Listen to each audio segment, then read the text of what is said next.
Good morning. Thank you so much to Sherry and to Pamela for inviting me to give the sermon this morning. I was sitting in these pews last weekend for Easter service, taking in Galen's moving words on leaving what's past and embracing what's possible. In unison, we read about rolling away the stone and inviting in the light into the darkest of tombs. Where, O death, is now thy sting? We sang triumphantly.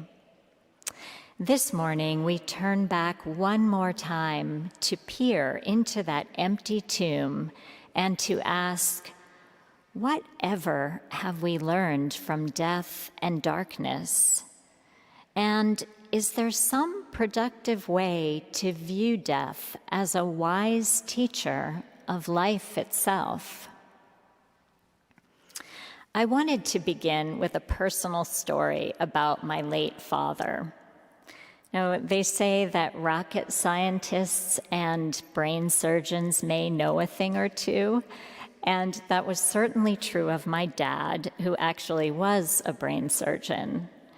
Now, in addition to having a vocation that he was passionate about, one in which he could literally save a life or two every few days, he had a great love of history and literature, especially the work of America's beloved philosopher sage and one who played a pivotal role in UU theology and activism, Henry David Thoreau. My dad would take every opportunity he could find to be outdoors with a copy of Walden in his backpack. What I came to appreciate most about my father as I grew older was that he had arrived at a kind of quiet wisdom that came chiefly from making his way through some very difficult times. We all know that life's most profound lessons come not from the moments in which things are running along smoothly and easily, but when we are pushed into life's rough waters, where we must face our limits and sometimes even our breaking points. For my father, this point of no return was the loss of his beloved first wife, who died before his eyes in a tragic boating accident. Through the wisdom he gleaned by coming to terms with this deep pain over the years, my father was uniquely set to guide me on questions of love and loss when I started losing people who were dear in my own life, starting with my earliest childhood friend, Marissa.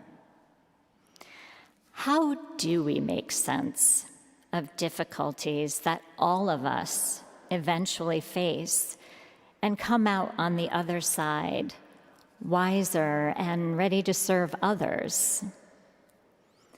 I have learned over the ensuing years that at some point, when the right amount of time has passed, and that's truly different for everyone, we take our first tentative steps towards making peace with life as it is, rather than life as we would have liked it to be.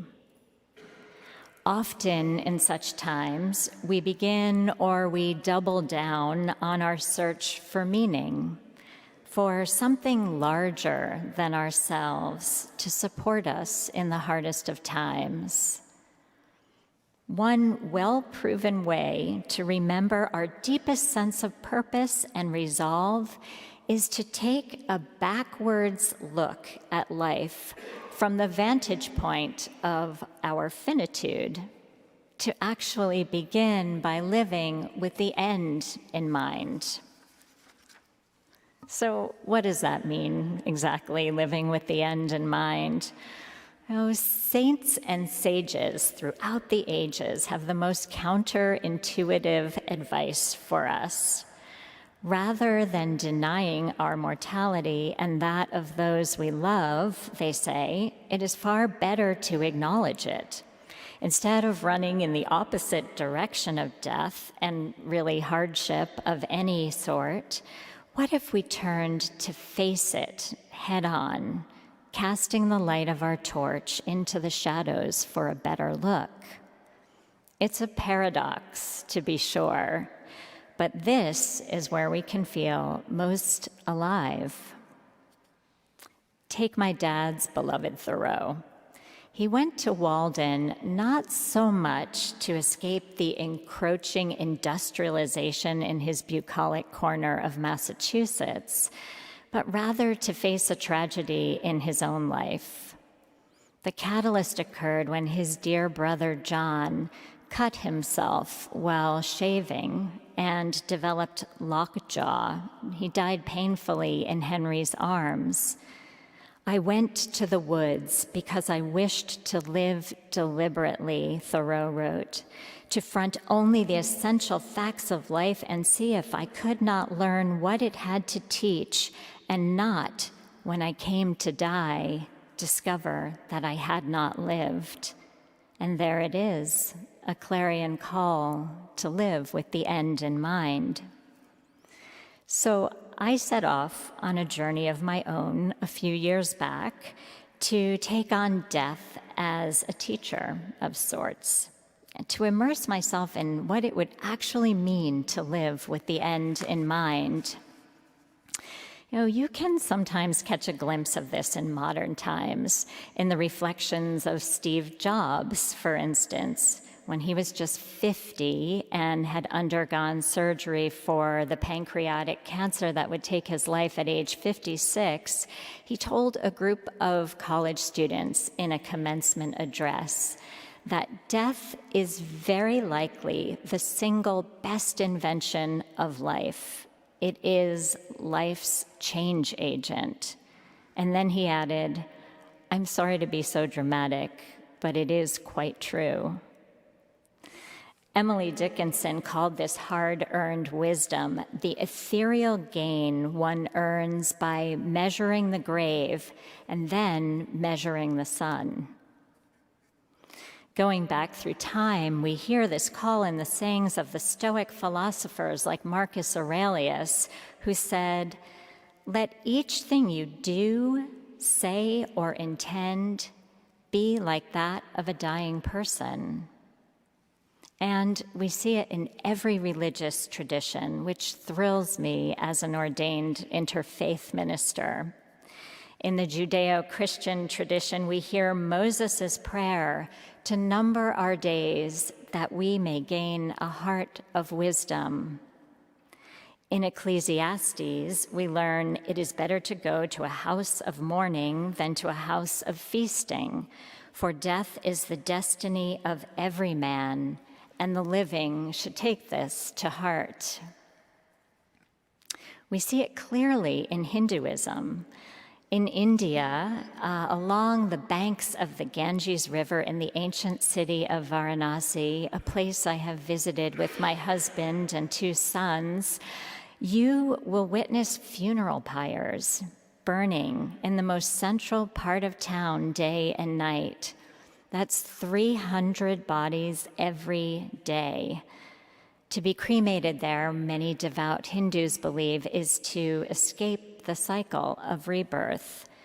And coming from our death-shy culture, I can tell you that these very visible, open-air funerals can be a shocking reminder of the fate of our bodies. But some of the most practical suggestions I found for living with the end in mind came from my practice of Buddhism. Years ago, I apprenticed to 2 Zen monks here in New York City who train people to be a compassionate presence at the bedside. They assigned me to the hospice floor of Bellevue, our largest public hospital, where I sat with nearly 1,000 people at the end of their lives. The most useful advice I got from the monks was so simple. My first week on the job, I was pretty apprehensive about going into the rooms of the dying. I didn't know what I was going to say. And they told me, Barbara, it seems that you're intimidated by thinking you need to have the answers to all of life's existential questions. But if the person is in the room watching Jeopardy on TV, your job is simply to put up a chair next to them and watch Jeopardy together. Please don't overlook the transformative power of presence, they were telling me.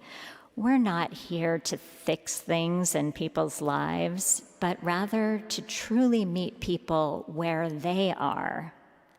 Sometimes this looks like dwelling in deep discomfort, not hastily wiping away tears. We train ourselves to remain in the storm while simultaneously resting in the stillness that underlies it all. And that is the heart of mindfulness. Over the past 7 years, I have been very closely involved with a group called the Zen Peacemakers, and alongside with Lakota elders in the sacred Black Hills of South Dakota. We together have been visiting places that are sacred to the Lakota and also places of deep pain, like the mass grave at the Wounded Knee massacre site.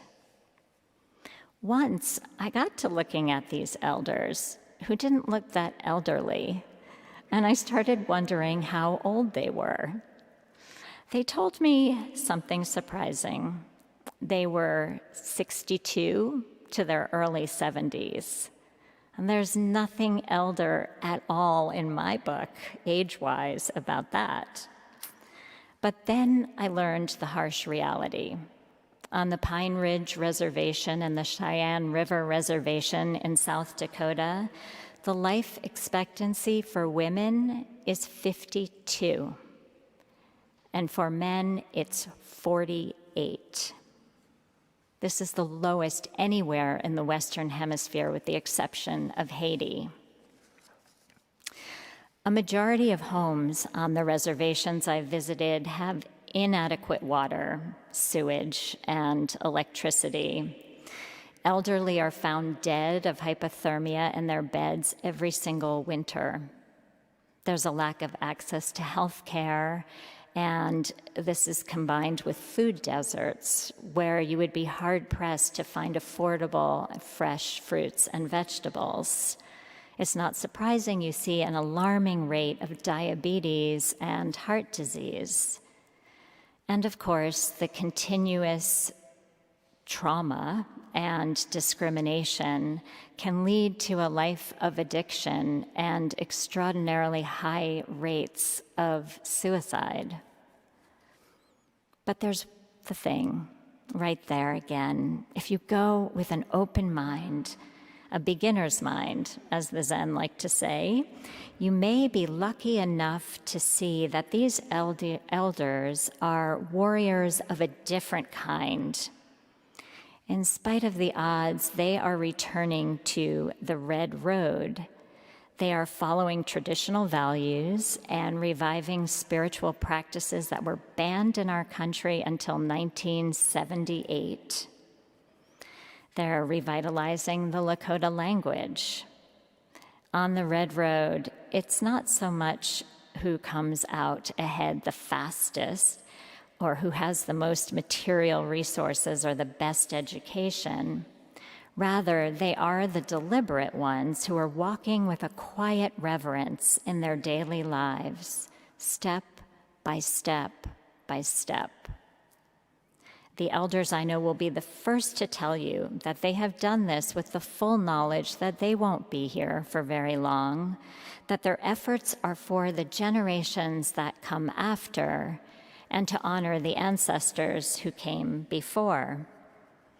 In fact, the great Lakota holy man Black Elk, who we heard in the responsive reading this morning, once said, It is good to have a reminder of death before us because it helps us to understand the impermanence of life on this earth.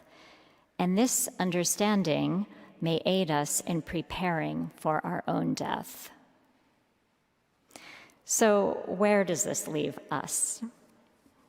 I've gathered a few simple lessons that I've learned from these wise people along the way, and perhaps one of them might speak to you. Bookend your days with a sacred or intentional act before the tasks of the day come rushing in, and then again before you go inward at night. Perhaps start and end the day with a purposeful walk outside, or with a prayer, or with your copy of Walden, or the poetry of Rumi. In the Buddhist Pali Canon, we learn that there are 84,000 gates to spiritual understanding. That's a lot of options. So find one that makes you happy and stick with it for a year, maybe 2.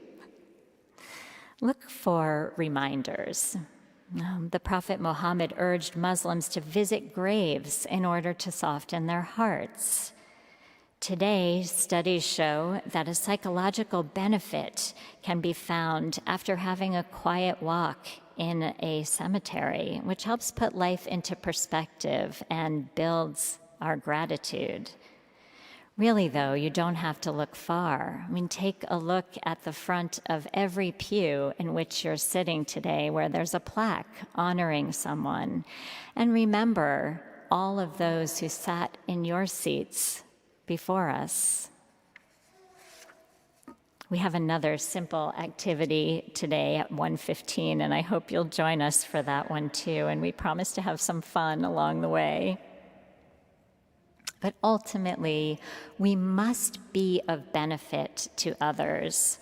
Mahatma Gandhi didn't mince words when he said, "If you don't find God in the next person you meet, it is a waste of time looking any further." Indeed, these times require that we live our lives in such a way that we serve as pillars of hope. Take a risk and share your life's hardest lessons. And when it's your turn to listen, do so with every fiber of your being, with the ears of your heart. In doing this, we come to see that compassion is not at all a soft skill, but one of the truest ways to heal ourselves and to heal others. This, my friends, is what it means to say, love is as strong as death. It's what it means to have the opportunity to touch the face of the divine right here, right now. Amen.